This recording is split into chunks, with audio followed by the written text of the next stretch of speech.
Hello and welcome to Sheila Lives Out Loud. My name is Sheila Moniga. It's a pleasure and an honor to have you on this channel. Please click subscribe, hit notifications, and please share a comment in the comment section below. If you see something in this video that makes sense and inspires, please share it as well. It's always lovely to spread some good words of encouragement, inspiration, and motivation, especially in these COVID times that we're living in. And joining me for a conversation this week is superstar athlete and Olympian Julius Yego. Hello, hello, hello. Hello, Sheila. Hello. How are you? Doing fine. How are you, sir? I'm well, thank you. Good to see you. It's wonderful to see you. I have watched you on TV. I've never met you, so this is surreal for me. It is such a pleasure to be able to see you and to have this conversation with you. Thank you. Thank you for your time. Now, I'd like us to jump straight in to the business of the conversation, which is being a professional athlete. You were preparing and looking forward to sporting tournaments and competitions. This thing has been put on hold. What are you up to now? Now we back to, I'm normal life, I should say, because we just in our places, like for me, this time round, after year, mostly I would be now in Europe competing, but now I'm in, my neighborhood, just staying in my backyard, staying home, being with my children. I should say that's the only positive part of it, because now I stay with my children, my two boys. I've really known them, how life is being with them always, and yeah, it's good. But on the sporting side, I think it's very abnormal for me just to stay home, being home, not even going to town. I fear going to town because you never know who you will meet in town. Everything will, you mess up everything, messing up the family, and of course, maybe the entire family, which is a bad thing. But yeah, life is not normal. Sporting wise, I'm just here. I could be now in the field training and throwing javelin, but now I'm just home, staying with my boys. Now, when you talk about throwing javelin, your story is one that so many of us look up to in different fields. You went online, you watched videos, you learned a skill, you learned how to do things, and then went and won a medal. Are you spending more time online now? Maybe yes, of course I do that. Just just to keep myself busy. Going back to my previous, throws, very good throws. And I watch, I compare with the others, my competitors, and of course, being online, like now we are on Zoom, so life is different. So everybody else has joined me, of course, to use the internet for special things. Like for now, Zoom is working so well. It's no longer YouTube again, but now it's, you see, we're living in a life where now everything has changed. You never know what happens tomorrow.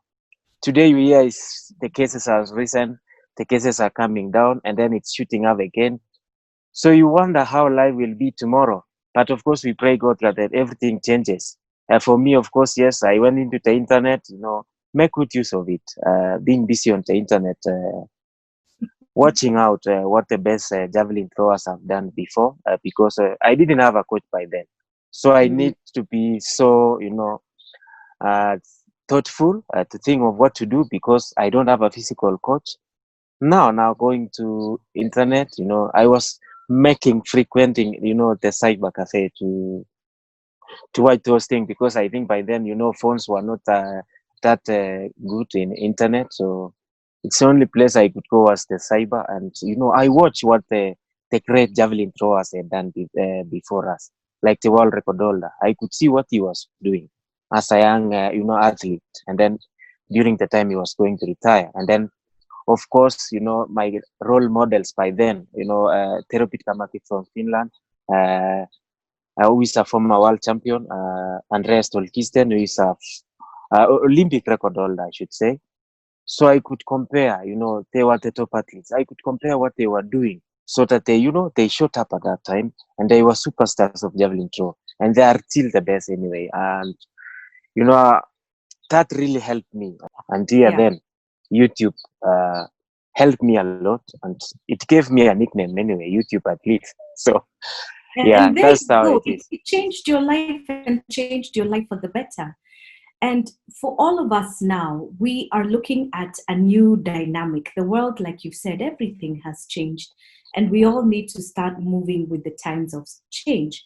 But as a professional athlete, I'm just trying to imagine for you, when you're going to compete, the stadium is full of people, people are watching, people are cheering. And now we understand that for some games, it might be a question of sport evolving to the point where you play alone in the stadium. There's nobody there to cheer. We're all cheering via satellite. We're online watching you. How would you feel as an athlete participating in a competition with only your rivals and no spectators? I've been thinking to, how to come into life with it. I've watched, Bundesliga players only in the stadium and maybe the officials there, and there's nobody in the stadium. I could imagine what is behind that, head of a footballer. And now take it now into athletics perspective. There's nobody. It's only your competitors who you are in the stadium. Life is bogus by then. You can nobody will cheer you. You just cheer yourself. And of course your competitor cannot cheer you. Uh, it will be terrible, terrible life. I hope so by then that the life, when athletics come back, everything will be better.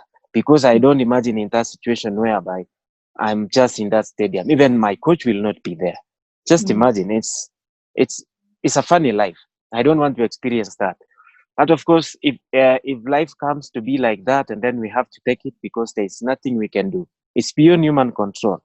I know the medics all over the world, each and every day, they are trying to see if they can get even a vaccination, which will be of good use now, because for virus to get a drug which can easily suppress this, it's difficult. Look at HIV/AIDS; it came, and until now we don't have a sure drug just can treat that thing. So I know this thing. At some point we will have to learn to live with it, because it will be different. It will be difficult even for this thing to end. And the problem is, it's human beings who spread it. And in this global world, movement is the only thing which can make life easier. But then look at now, there is no movement all over the world, and everything is just, life is It's abnormal, I different. So should I say. think Yeah. we're all going to just have to evolve and begin to learn new ways of things we used to do before and find ways to be able to cheer ourselves on somehow. We need now to start and think again. Life is not what everything that we all want to get in life. Look now, the rich and the poor, they are just in their own houses. You know, Mm. it's as if the world is trying to restore the factory setting of how people should live. That is very true. But Yeah. speaking of factory settings and knowing that you're a professional athlete, what does your typical day look like? Unamka asubuhi, then what do you do with the rest of your day? It has changed for me now. Normally, as an elite athlete for Javelin, we don't do a lot of, like cross country running, long distance running. But now I have to change my way of life, because I know next month I can't be throwing. I know even in 2 months, maybe I will not be able to throw. So I'm just trying to, to remain fit. Every other morning, I wake up, you know, put on my tracksuit, run for 1 hour. I'm becoming more of like now a long distance athlete, which I find it now it's useful to me. I think I feel it now like, yeah, I should be running every day, and I have to take that part now, because there is nothing I can do. I'm sure uh, next month I'm not throwing in any competition, so it's not necessarily that I take my javelin every day and go and throw. Just as to make myself, healthy and fit, so that of course, any sports person, when you stop training now, everything changes. You fatten fast, so fast. Like for me, I have that problem. If I stay for 2 days without doing anything, and then I will be like a beast, a huge, an elephant. So Oh, dear Lord. I think now my life nowadays, it consists of a lot of running, and then of course up exercises. I normally take I have a very big tire in my backyard, which I normally do it. I use it as for gym training, because I can't risk to go to the gym. The gyms we have, mostly here in Eldoret, is on a hotel gyms, and you Yeah. never know who has been there before. And the way life is going now, like now in Wasingishu, we have almost 15 cases of COVID-19. So it's messy, it's messy. Right, right. So you're watching your exercise, you're watching your diet. Now, I want to look at the other aspect because we're just about to close. There are many athletes, just like yourself, who were preparing for big competitions. I want us to look at welfare for athletes because there's some who are truly struggling in terms of where you live, in terms of the food you're going to eat, access to communication. It's not everybody who's been able to compete on a global stage and make a lot of money and save for the future. I'd like to talk about welfare for athletes. Have you been in touch with fellow athletes like yourself? Do you know of those who are struggling? And is there anything in the works by maybe yourself or other athletes like yourself who are working to improve and help other athletes who really may be going through a hard time right now? Yeah, of course, I feel for the upcoming athletes, the young athletes, and then of course even those athletes who have been running, doing their sports, and maybe they were really hoping that this year will be a breakthrough for them. Even for me, I expected to have, to make a comeback after 3 years of, struggling with injuries and all that. I thought this year was the best year for me to come back, but then this thing happened, and of course it's affecting everybody. It's not only me. It's each and every athlete all over the world is affected by this thing.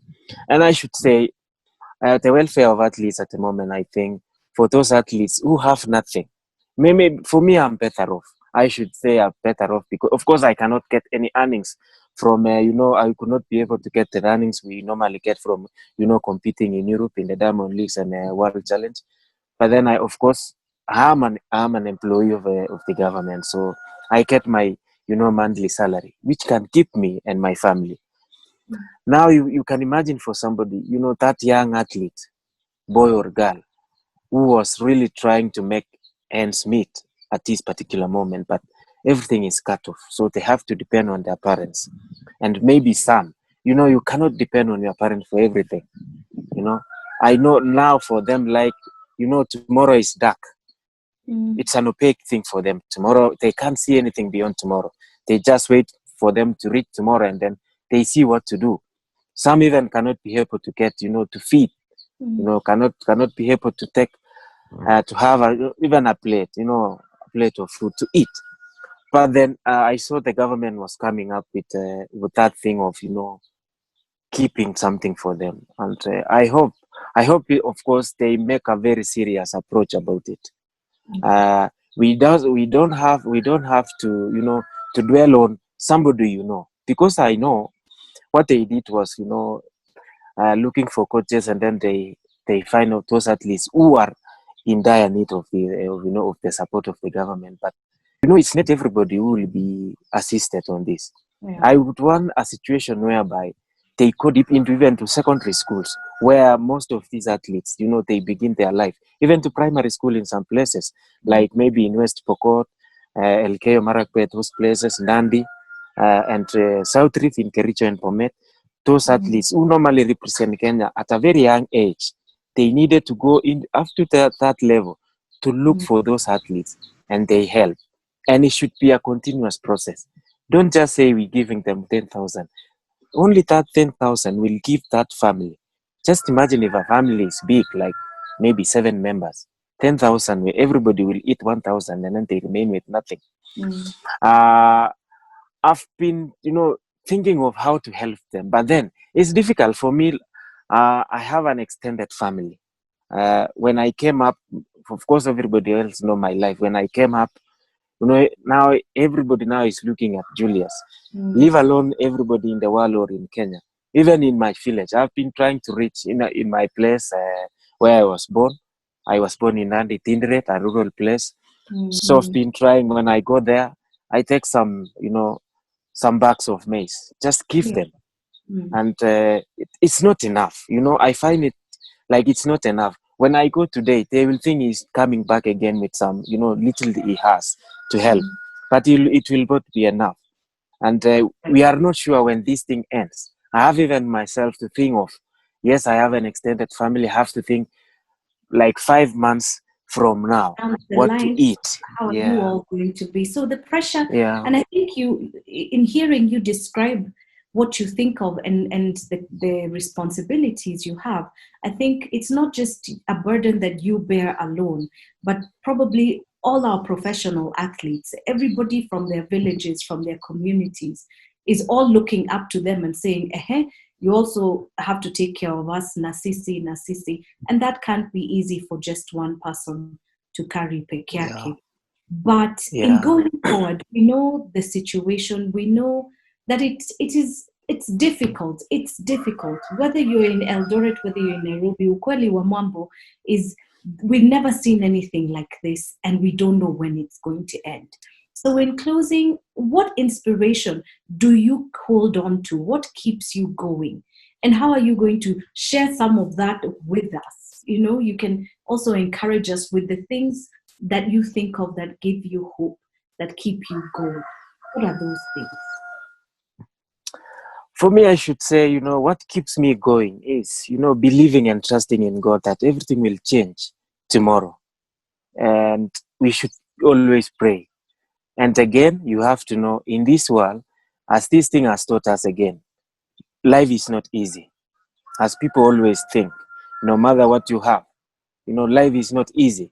And we just, keep going, just keep going. Even though when the tough gets tougher, just get tough as well. So that, I'm sure there's nothing which has a beginning and doesn't have an end. I'm sure this thing will end and life will become normal. And always God will always be our God. He can decide this thing to end even today and tomorrow. You never know, everything will have changed and we start again and, have a good life.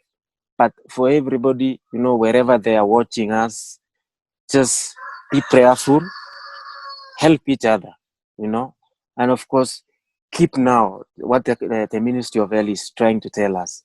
Let us make it easy for them because, sometimes I see our CS speaks on the telly and he's bitter, he's speaking with a lot of, bitterness because this thing is coming up again. People not, following these rules. What makes you not to wash your hands? Now, what makes you not to put on a mask? It's just a very easy thing for you to do. Let's all support them because if we support them, this thing will end so soon. Take for example in Italy when this thing came up, people maybe didn't take it serious and then it hit them a lot hard.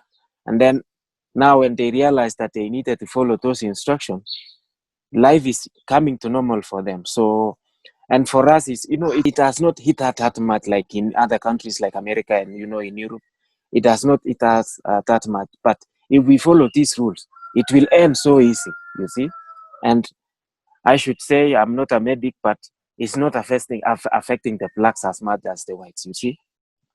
No, I think we lucky on that side. So let's just be so keen in whatever we do, sanitize, keep social distancing, and be prayerful. There's nothing we can do. Yeah, just be prayerful. Julius Yego, thank you so much. One of these days when everything calms down, nitakata tikiti nikuje nikutembelee huko. I can hear that Jogo is looking to sit on my plate. Yeah, welcome. I have plenty here. You come and then we will have one. You are just such a superstar. I wish you all the very best, even as you continue training, as you continue waiting in hope for all these meetings to be opened again so you can go and fly the Kenyan flag high like you always do. Thank you, Sheila, and good to see you. Good to talk to you. When I was in school, I always listened to you on NTV. Is it what It used to be nation? Easy FM. Yes. ACFM, yes. Alright. You used to listen. Oh my gosh, how fantastic. When you live and then I stopped listening to that. Oh wow, but now you know where to find me. I know, yeah. Asante sana for catching up with us and chatting with us. I'm very grateful for your company. I cannot begin to tell you again to just do what the good man has said. Follow the instructions in this COVID season so that we can all stay safe and so that our lives can resume and we can get back to doing all the wonderful things that we like to do. I'm definitely going to share his social media platforms on all of my handles. That was Julius Yego, an absolute superstar, a professional athlete of the highest caliber. What an incredible conversation. Stay safe, take it easy, be kind to your neighbors, and remember to subscribe and hit notifications. Drop a comment in the comment section below, and let's catch up again next week. Till then, live out loud. Bye-bye. Bye. Bye. Thank you.